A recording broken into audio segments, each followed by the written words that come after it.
உறவுகளுக்கான வணக்கங்கள். ரேப் சம்பந்தமான வழக்குகளினுடைய விசாரணையை எத்தனை நாட்களுக்குள்ளாக முடிக்க வேண்டும், இதை பற்றி புதிய சட்டம் என்ன சொல்கிறது?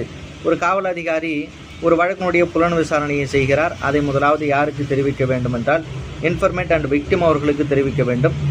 எதன் மூலமாக தெரிவிக்க வேண்டும் என்று சொல்லி பார்க்கும் பொழுது த்ரூ எலக்ட்ரானிக் கம்யூனிகேஷன் மூலமாக தெரிவிக்க வேண்டும். அந்த வழக்கினுடைய விசாரணை தன்மையை 90 நாட்களுக்குள்ளாக சம்மந்தப்பட்ட அந்த பாதிக்கப்பட்டவருக்கு தெரிவிக்க வேண்டும் என்று சொல்லப்பட்டிருக்கிறது. மேலும் ஒரு ரேப் ரிலேட்டடான அஃபென்ஸ் நடக்குது. செக்ஷன் 64 to 71 BNS 2023 பிரகாரம், மேலும் போக்சோ ஆக்ட் 2012 இதன் பிரகாரம் நடக்கக்கூடிய குற்றங்களை அதனுடைய விசாரணை ஒரு காவல் அதிகாரி 2 மாதத்திற்குள்ளாக முடிக்க வேண்டும். அவ்வாறு முடித்த அந்த விசாரணையை நடுவர் நீதிமன்றத்தில் த்ரூ எலக்ட்ரானிக் கம்யூனிகேஷன் மூலமாக அதை சமர்ப்பிக்க வேண்டும் என்று